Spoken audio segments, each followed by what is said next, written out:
Un retour en direct sur le plateau de Village Semences à côté d'Angers, très exactement à Loire-Haute-Yon, dans l'entreprise Volts, qui a la gentillesse de nous accueillir aujourd'hui pour cette émission Village Semences en région. On va parler de VG-Police Valais, le pôle de compétitivité qui travaille en partenariat avec la filière semences ici. Pour cela, j'ai le plaisir d'avoir 4 invités. Gino Boismorin, bonjour. Bonjour. Vous êtes directeur général de VG-Police Valais.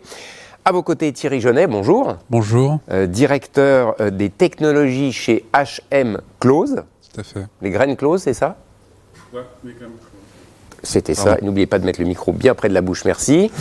En face, nous avons Yves Gidouin, vice-président d'Angers Loire Métropole. Bonjour, monsieur. Bonjour. Et enfin, un député, allez, le premier de la série, Philippe Bollot, bonjour. Bonjour. Député du Maine-et-Loire. Exact. On va donc parler de VG-Police Valais, de ce pôle de compétitivité, avec une première question, Gino Boismorin.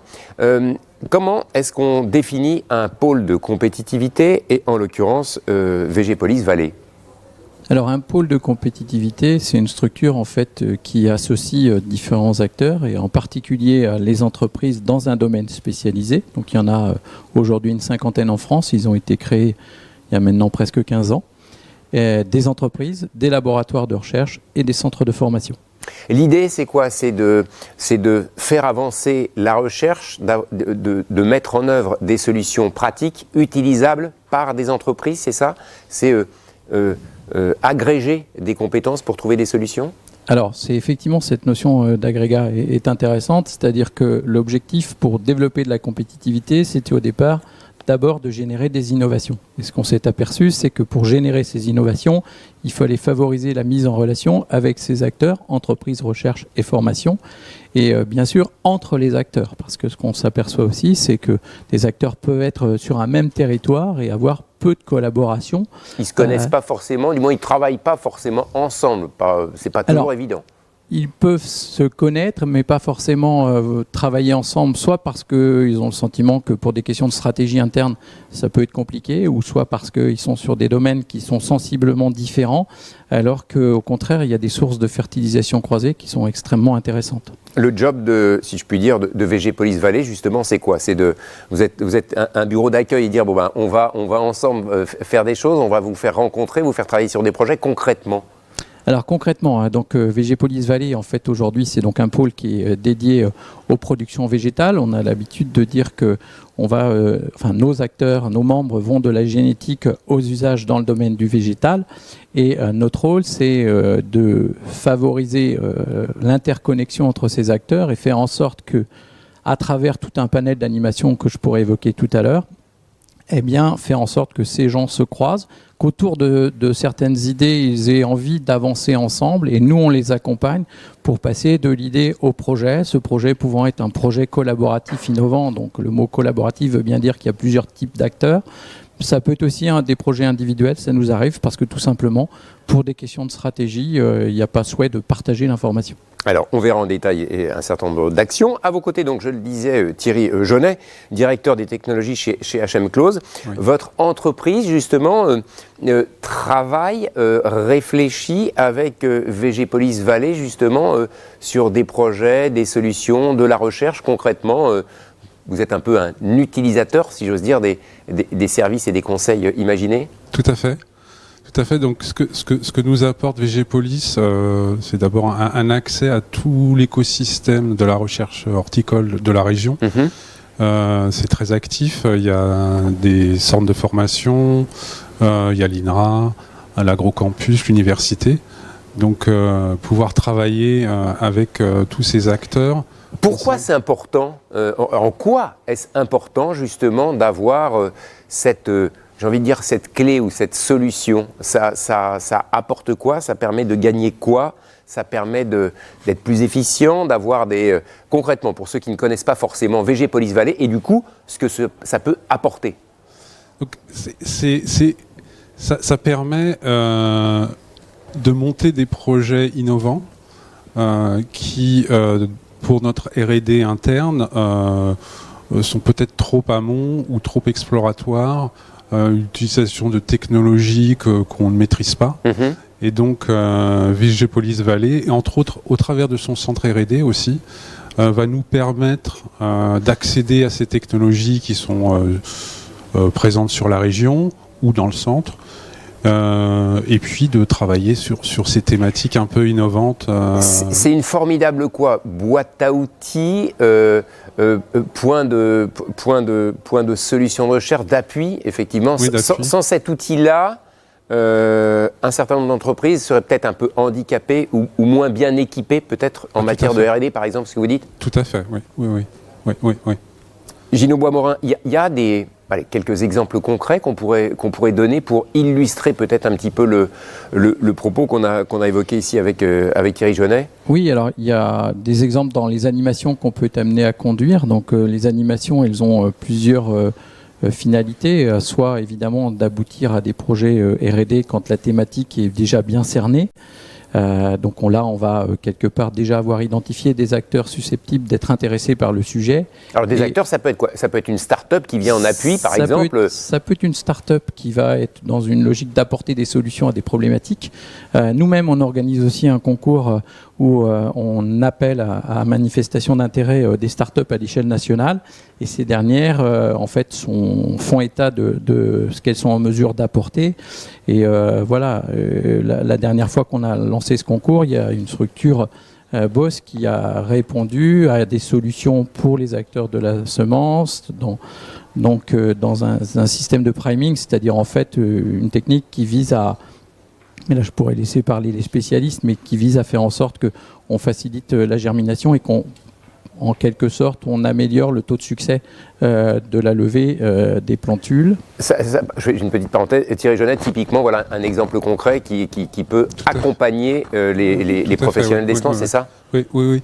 Et c'est aussi, comme je mentionnais, accès à des technologies. Par exemple, le centre R&D de Végépolis exploite une technologie qui a été développée par l'INRA, et qui nous est très utile pour étudier la résistance aux maladies et essayer de comprendre les mécanismes sous-jacents à cette résistance. C'est vraiment win-win, quoi. On va se nourrir d'innovations, de solutions, de réflexions, d'outils et de moyens pour que chaque entreprise puisse trouver finalement des avantages, des solutions pour avancer plus rapidement. Gino Bois-Morin. Mais c'est vrai que le fait d'avoir aujourd'hui un peu plus de 500 adhérents qui sont positionnés dorénavant de la Bretagne à la Savoie, mais aussi pour un quart d'entre eux sur le territoire national, en dehors des 4 régions sur lesquelles nous sommes implantés, ça donne une capacité à se mettre en contact avec des acteurs qui ont des compétences qui sont diverses et parfois extrêmement spécifiques, y compris à l'échelle internationale, parce que le pôle a aussi des actions à l'international, donc on est en mesure d'aller chercher des collaborations avec des clusters à l'échelle mondiale qui peuvent amener des solutions spécifiques aux adhérents du pôle, que ce soit les entreprises, mais aussi créer des partenariats recherche à l'échelle internationale. Et ça participe de la compétitivité, on va dire très très clairement, puisque c'est un pôle de compétitivité pour les entreprises, notamment dans la filière semences. Yves Gidouin, je rappelle que vous êtes vice-président d'Angers Loire Métropole. Quel est votre regard justement sur ce pôle de compétitivité, cette vallée d'innovation végétale? Alors, Végépolis Vallée, on l'écrit comment? Avec un EY à l'anglaise, à l'américaine, et pas E? C'est effectivement avec le Y, mais... Voilà, là on est en France, on parle français, on va dire la vallée. Vous pouvez dire la vallée, la diagonale verte. Voilà. Yves Gidouin, c'est important d'avoir justement cet accélérateur, ce turbocompresseur qui vient accompagner les acteurs de la filière semence notamment. Oui, bien sûr. Et donc la collectivité Angers Loire Métropole a soutenu depuis le départ l'initiative de Végépolis Vallée. Et effectivement, le végétal dans notre région fait partie de l'ADN du territoire et c'est véritablement un pôle d'excellence qui est à la fois historique, géographique, qui est économique et également culturel. Ça fait venir des acteurs ou ça fait rester des acteurs, ça fait grossir des acteurs d'avoir aussi ces points d'appui qui vont, Thierry Jeunet le disait, accompagner, parce qu'on n'a pas, les entreprises, même si elles sont grosses, n'ont pas forcément tous les moyens de recherche des départements R&D, forcément avec des moyens très très importants. Ça participe aussi de cette efficience ici. Bien sûr, pour l'avoir vécu de l'intérieur, puisque au quotidien, pendant un certain nombre d'années, j'ai dirigé un certain nombre de structures dans les métiers des fruits et légumes et de l'horticulture ornementale. Le fait de mettre autour de la table à la fois le monde économique, les entreprises, avec le monde académique et la recherche, ça a été une sorte de mise en œuvre, enfin de dynamique qui s'est créée. Ça a pris du temps, je regarde Gino en disant ça a pris quelques années afin de mieux se comprendre, afin de pouvoir d'échanger entre des entreprises qui étaient quelquefois concurrentes, mais aussi de se comprendre avec des acteurs académiques ou de la recherche dont le pas de temps n'était pas forcément le même. Alors pour les petites entreprises que nous étions, enfin relativement, qui n'avions pas forcément la capacité à financer des programmes de recherche, je dirais, de façon individuelle, effectivement, c'était très important et c'est très important de pouvoir se mettre autour de la table et construire des projets collaboratifs sur des thématiques qui sont extrêmement précises, et qui font l'actualité, bien évidemment, du moment. Est-ce qu'on peut dire que sans un pôle de compétitivité comme celui-là, il y a des innovations, des avancées qui n'auraient pas forcément eu lieu? Est-ce qu'il y a un exemple qui vous vient en tête ou du moins pour illustrer parfois le fait que, comme vous le disiez, des petites entreprises ont aussi besoin réellement du turbocompresseur à côté? On a cité tout à l'heure l'exemple de la QPFD, donc un travail qui a été en amont développé par les collaborateurs autour de l'INRA et que le centre R&D de Végépolis Vallée a en fait, on va dire, adopté et adapté la technique pour la rendre vulgarisable pour nos membres.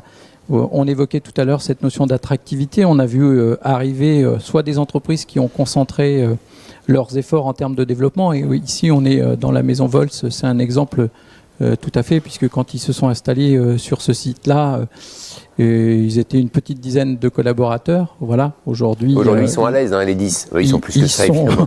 Ils sont plus de 100, voire même 300 à l'échelle du groupe. Et puis, si vous prenez un autre univers qui est celui de la formation, grâce au concours de la collectivité, on a pu accueillir une nouvelle école sur le territoire, à l'ISTOM.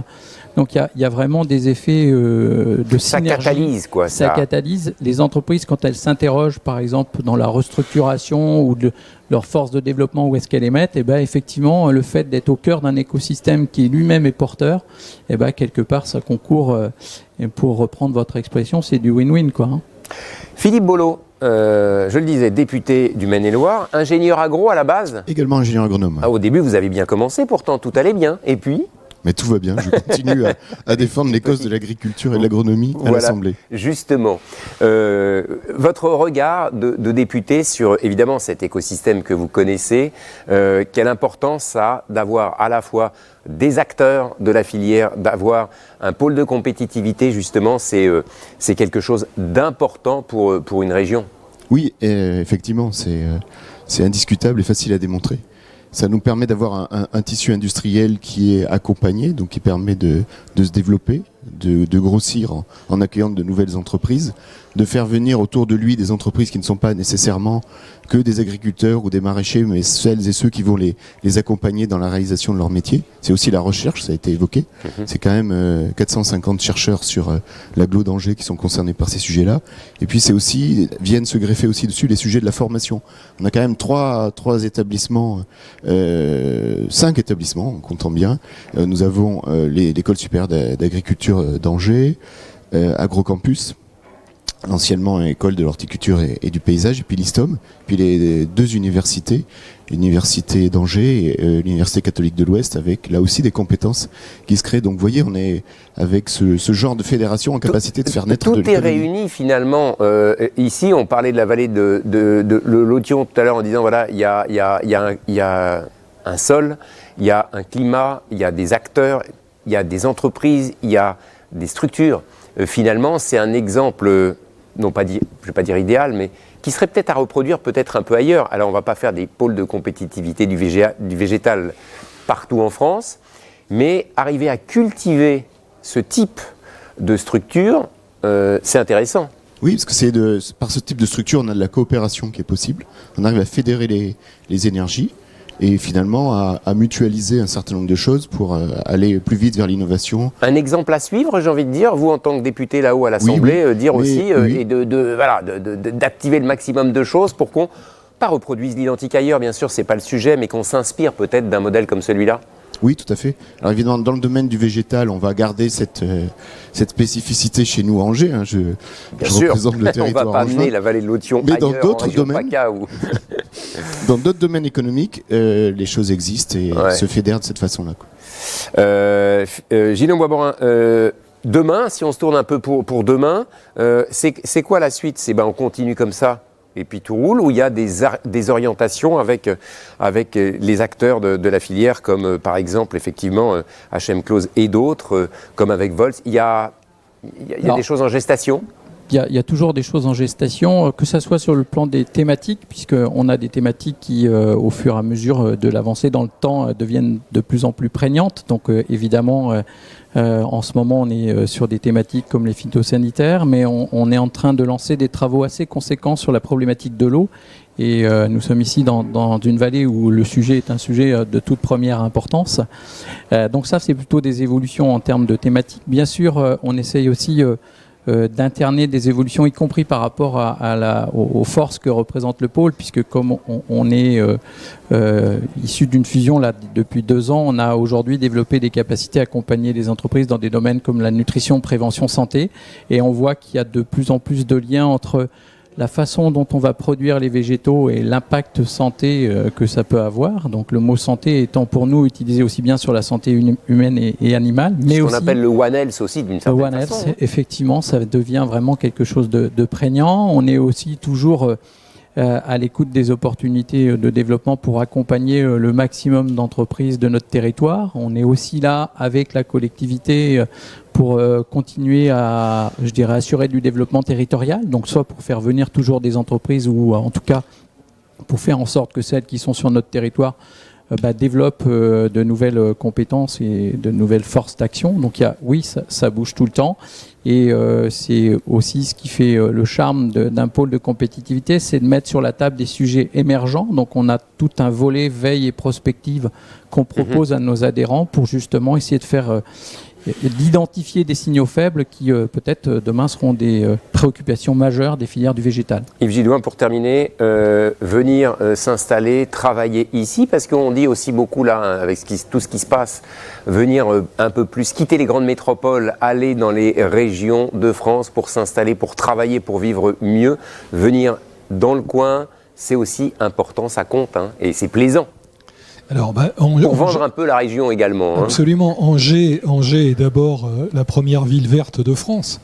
Donc je crois qu'il faut le souligner. Il y a une grande identité végétale sur le territoire.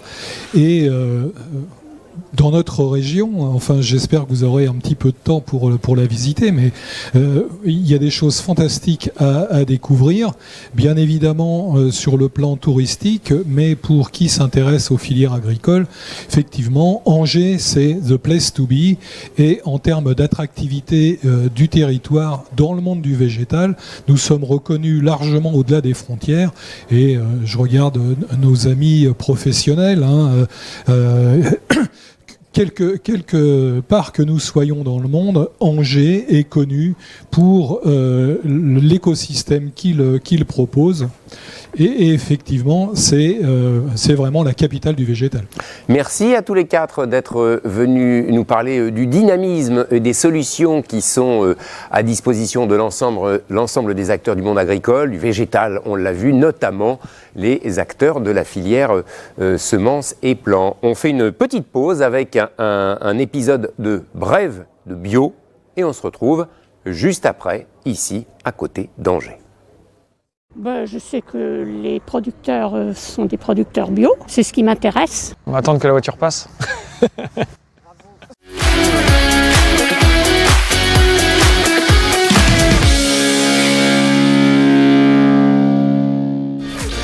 Pourquoi produire des semences bio ?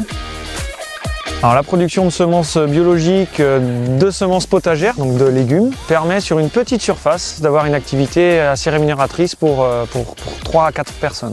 Et aujourd'hui, toute la production est en bio par conviction personnelle en fait. Nos clients, nous, c'est des semenciers qui vendront après la graine aux maraîchers ou aux jardiniers. Cultiver des semences en agriculture biologique, ça impose des obligations de moyens en fait par rapport au cahier des charges bio et ensuite une obligation de résultat par rapport aux semenciers à qui on a affaire, quoi.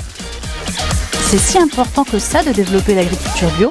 Les agriculteurs sont les principaux acteurs de la biodiversité. Ils ont un rôle majeur, clairement, dans le maintien d'une biodiversité cultivée ou sauvage.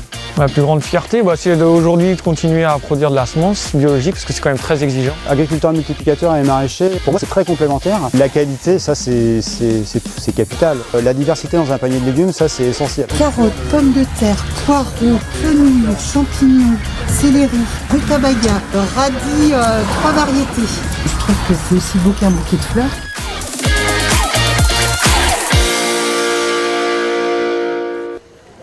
Retour sur le plateau de Village Semences en direct d'une région de France. Nous sommes à proximité d'Angers et nous allons parler maintenant du chanvre, la plante aux multiples débouchés, aux multiples utilisations.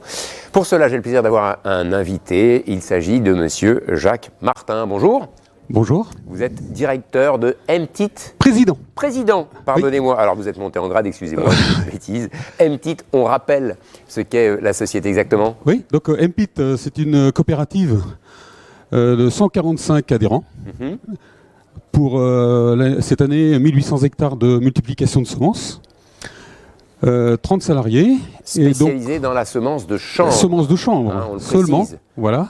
Et donc, une partie donc, de la coopérative est en multiplication de semences. Oui. Et on a une filiale MPIT ADN qui travaille la sélection et la sélection des nouvelles variétés de semences de chanvre. Eh oui, parce que là, on va en parler un petit peu. Effectivement, il y a aussi des travaux qui sont faits en matière de sélection variétale pour, là aussi, innover et avoir de nouvelles semences.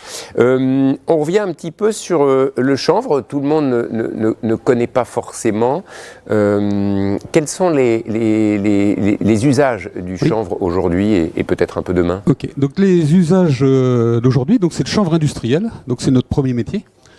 Et donc le chanvre industriel, c'est fait dans trois grands bassins français. Oui. Et donc c'est une plante qui est travaillée pour à la fois la fibre, enfin la paille et la graine.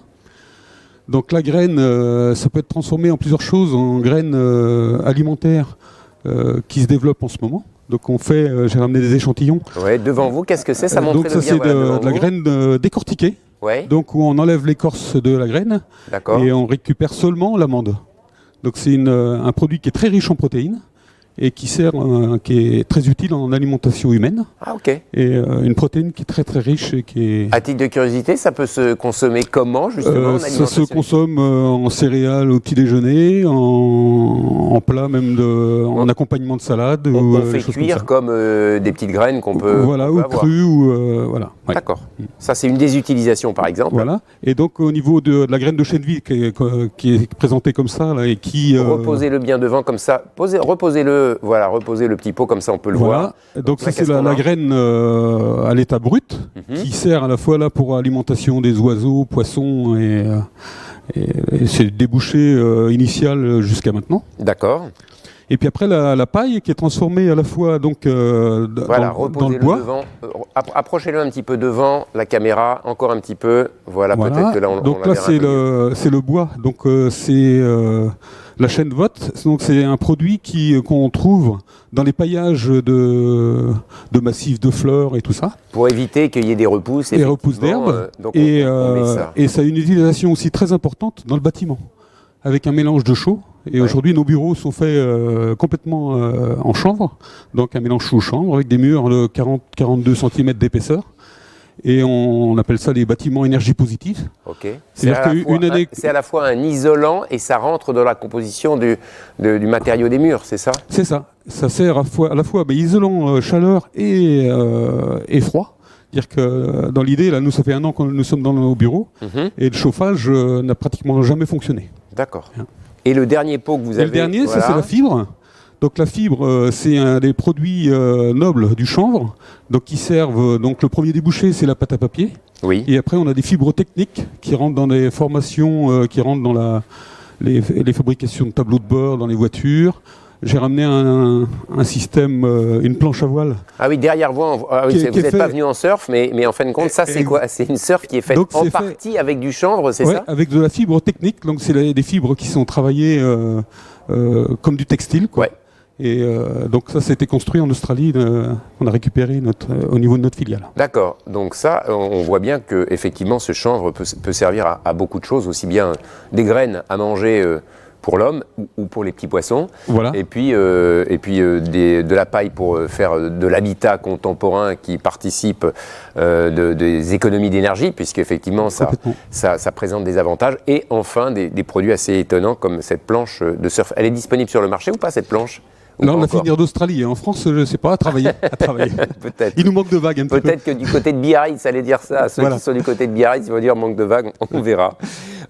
Innover, vous en parliez, sélection variétale, les travaux qui sont menés notamment sur le chanvre. Donc il y a des projets de recherche, il y a des pistes particulières qui sont C'est-à-dire que là, on a récupéré un financement de la région pour améliorer nos systèmes de sélection.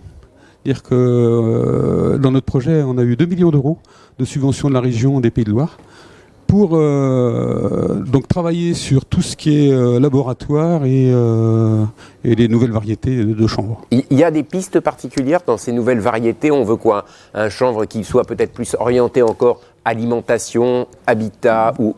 Voilà. Donc aujourd'hui, on est en train de choisir des variétés qui sont plutôt typées grains, pour celui qui veut développer la partie alimentation ou production de graines.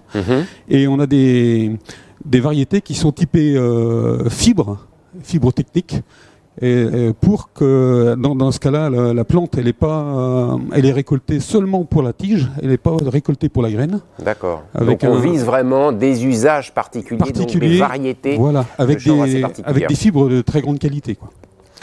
On avait fait un plateau avec VG Police Vallée et les partenariats qu'il y a justement pour accompagner dans la recherche.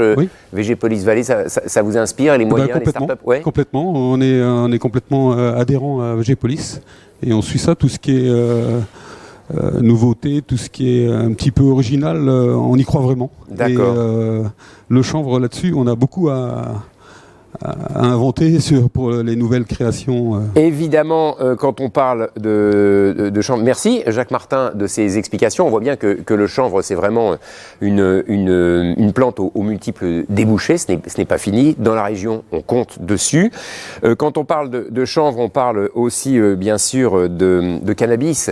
Alors, avec les différents usages. Et je vous propose maintenant d'écouter Jean-Baptiste Moreau, qui est député, qui est rapporteur général d'une mission parlementaire sur le cannabis. Alors, il y a plusieurs volets sur ce sujet-là. Récemment, il y a un rapport qui est sorti justement de cette commission à propos du CBD. Je vous propose d'écouter Jean-Baptiste Moreau qui synthétise finalement les éléments de ce rapport à propos des usages du CBD. Sur ce qu'on a rendu là récemment, c'est la partie bien-être. Donc le CBD aujourd'hui, c'est un marché de plusieurs millions d'euros. Il y a une législation qui a évolué partout dans le monde et partout en Europe globalement sur ce CBD. Il y a 22 pays sur 27 qui ont pris en compte les évolutions législatives sur le CBD et la France est un des derniers. Aujourd'hui, vous ne pouvez pas exploiter la fleur de chanvre et en extraire un certain nombre de molécules, dont le CBD, qui, je le répète, n'a pas d'effet psychotrope. C'est pas la drogue en tant que telle, c'est juste un relaxant musculaire qui est utilisé pour différents usages.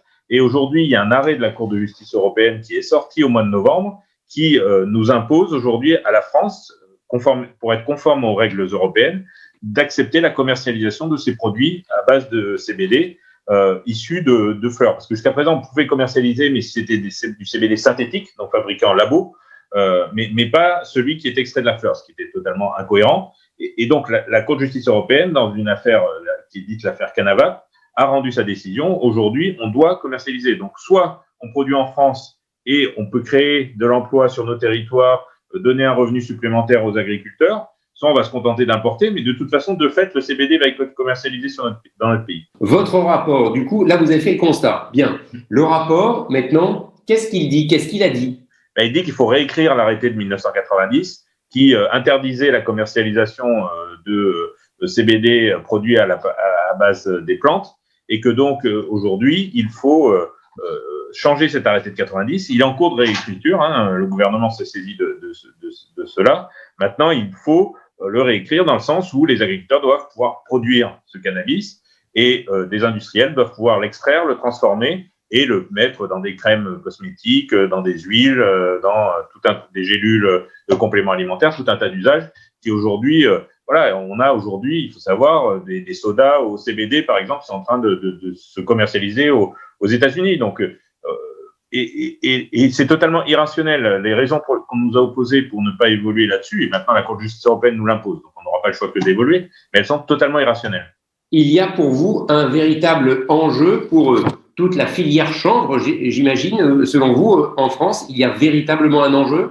Oui, il y a un enjeu, sans déstabiliser les filières chanvre traditionnelles, qui sont la plasturgie, qui sont, il y a un certain nombre d'usages, l'éco-construction, qui utilisent déjà la fibre de chanvre. C'est un usage complémentaire avec l'exploitation de la fleur, qui est interdite aujourd'hui. Et donc, non seulement c'est un intérêt économique, mais on a un plan de relance aujourd'hui, on va avoir besoin de recréer de l'emploi. On recrée de l'emploi avec des substances, je le dis une fois de plus, qui ne sont pas des drogues, qui sont du CBD ou du cannabis bien-être. Et donc, il n'a aujourd'hui aucune raison de s'opposer à la commercialisation de ces produits. Pour vous, les prochaines étapes, vous dites on est en train de réécrire. C'est quoi les prochaines étapes? La réécriture et la validation de ce décret, puisque c'est un décret, il n'y a pas besoin de projet de loi, et c'est ce qu'on a dit dans le rapport. Si vraiment le décret ne sort pas dans les mois qui viennent, on posera une proposition de loi, mais ça serait plus rapide parce que le décret, il sort, le lendemain, les agriculteurs peuvent cultiver. Alors que si c'est une proposition de loi, il faut aller au Sénat, revenir à l'Assemblée, c'est beaucoup plus long. Donc, on met la pression dans le tube, comme veut l'expression, auprès du gouvernement et de l'exécutif pour que ce décret sorte le plus rapidement possible dans les jours ou semaines qui viennent.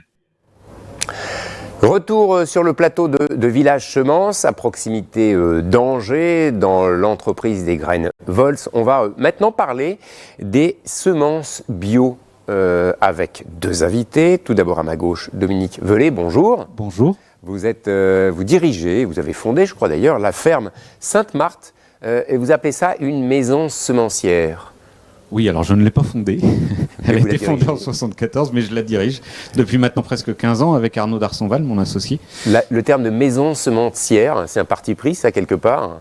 Oh, écoutez, c'est pas une entreprise qui fait des semences. On insiste surtout sur le côté artisanal, effectivement, des semences qu'on produit. D'accord.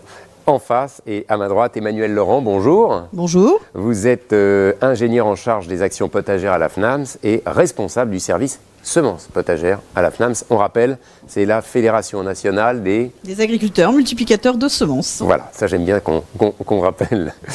Première question, je ne sais pas lequel des deux peut y répondre. Alors le bio, évidemment, tout le monde en parle. Régulièrement, on dit les gens veulent consommer plus de bio, etc., etc.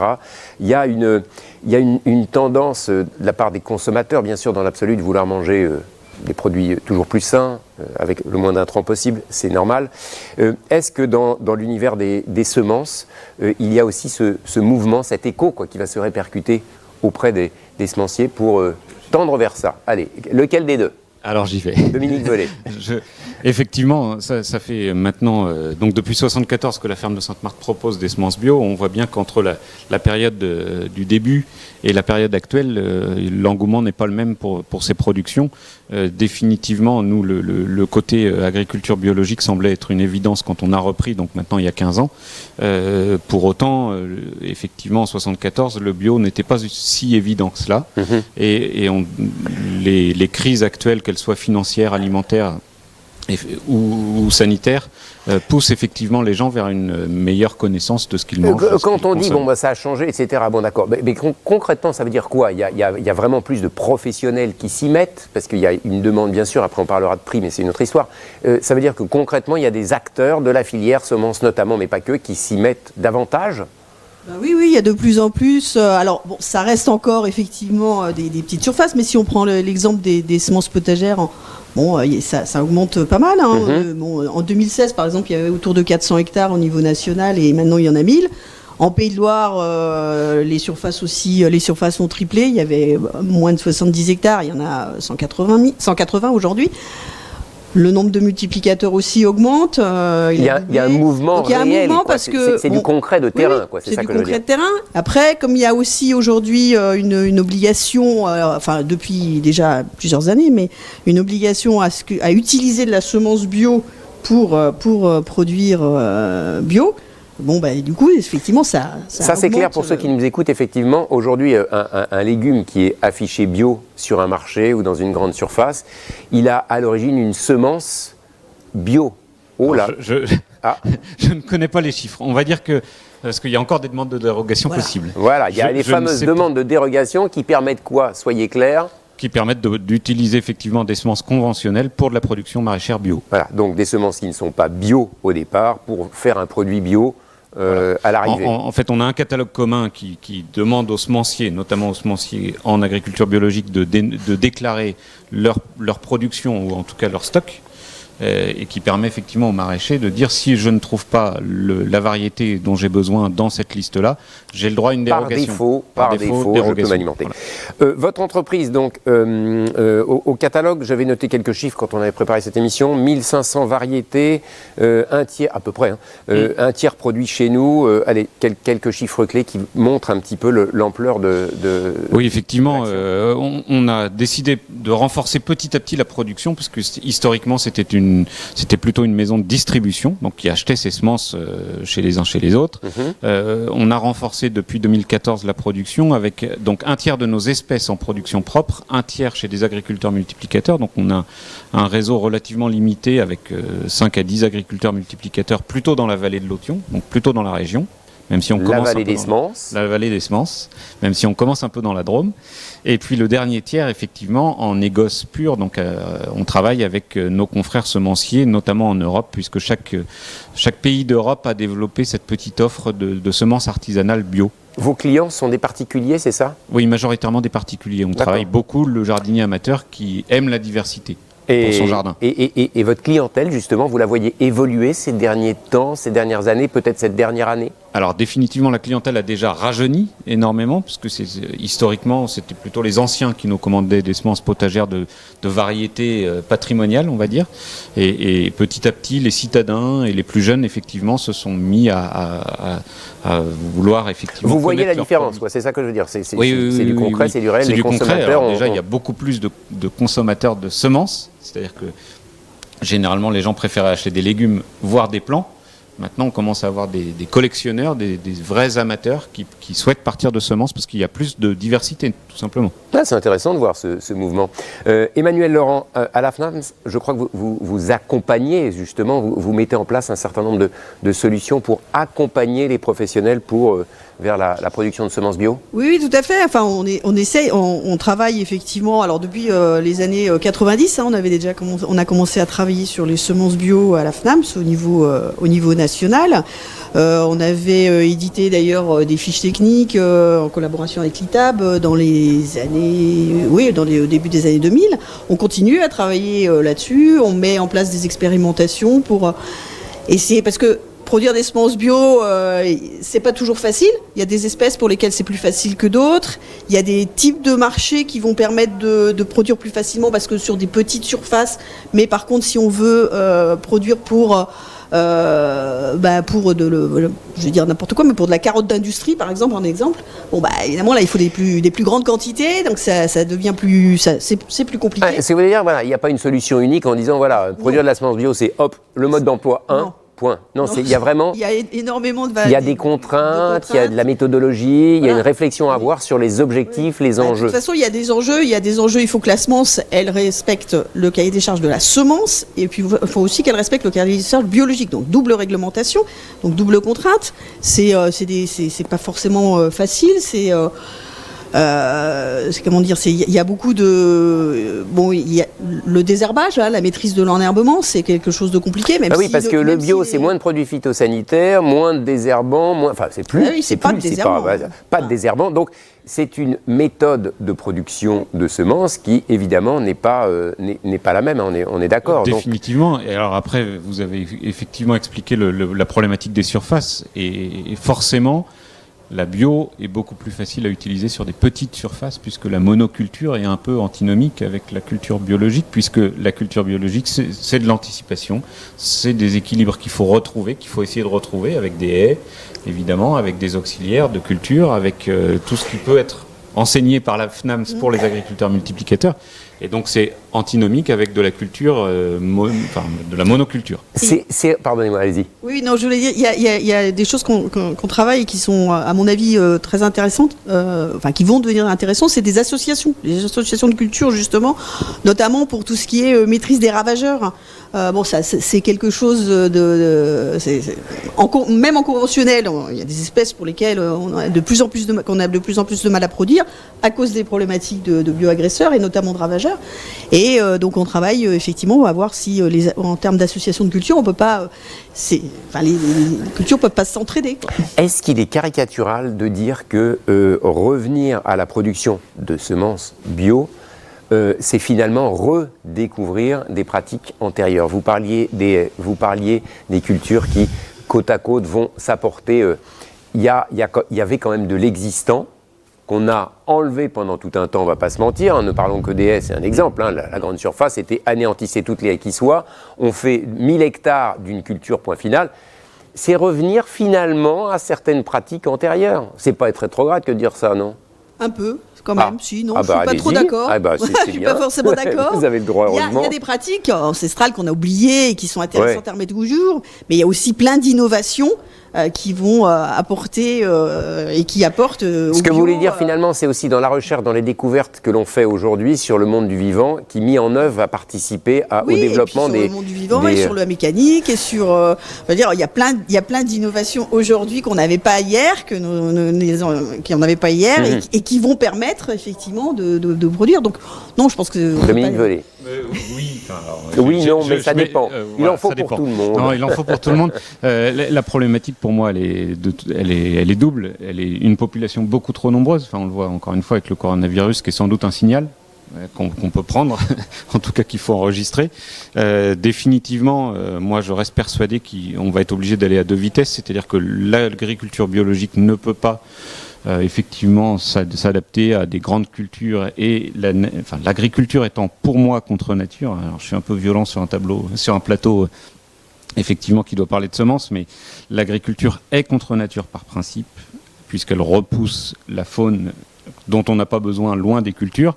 Et donc moi je dis juste que comment intégrer au moins des îlots de nature ou au mieux la nature dans nos modes de production. Qui permettent de ne pas faire de mal. Et donc le progrès, ce dont on a besoin typiquement à la ferme de Sainte-Marthe comme ailleurs, notamment pour vendre, notamment pour être vu et distribué, je me méfie un peu de ce progrès-là parce que il a tendance à nous faire aller vers plus de surface et sous prétexte de nourrir le monde. J'étais un peu de mauvaise foi avec Emmanuel Laurent, parce que c'est vrai que quand même en matière aussi de connaissance des sols, etc., il y a des études récentes qui montrent qu'on en apprend plus sur la vie du sol, la nécessité d'avoir des bactéries bien utiles, bien nécessaires, et donc de bonnes pratiques aussi qui permettent de rétablir un équilibre du vivant aussi, même si, évidemment, l'agriculture, c'est une action sur l'environnement dans lequel on vit. Ça, c'est clair.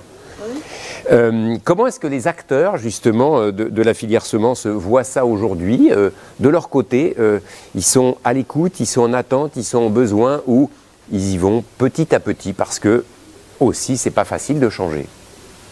Non, je pense qu'ils sont à l'écoute, ils sont en attente.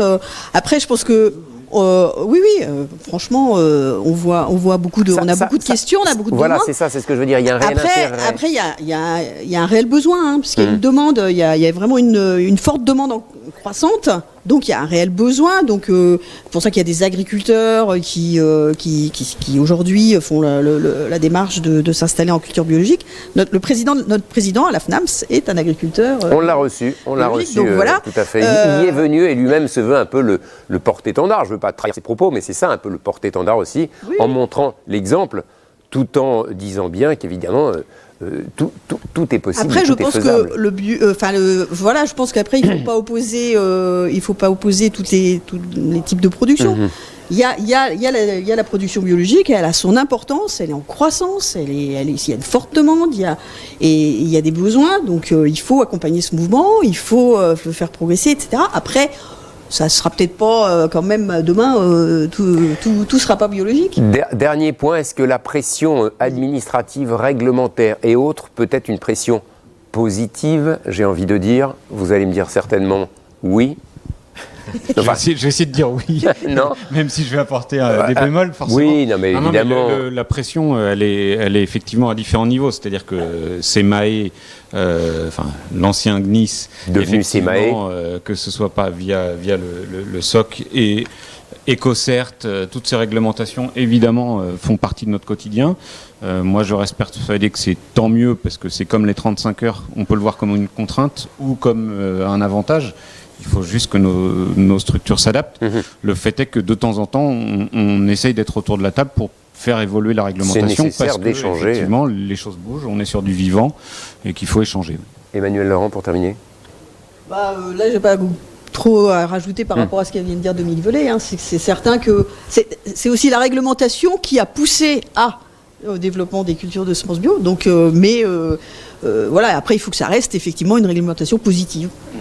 Merci à tous les deux d'être venus nous parler des semences bio et du bio en général dans l'agriculture. On se retrouve dans quelques minutes, mais tout de suite, vous avez droit et vous avez de la chance à un épisode d'Aventure potagère.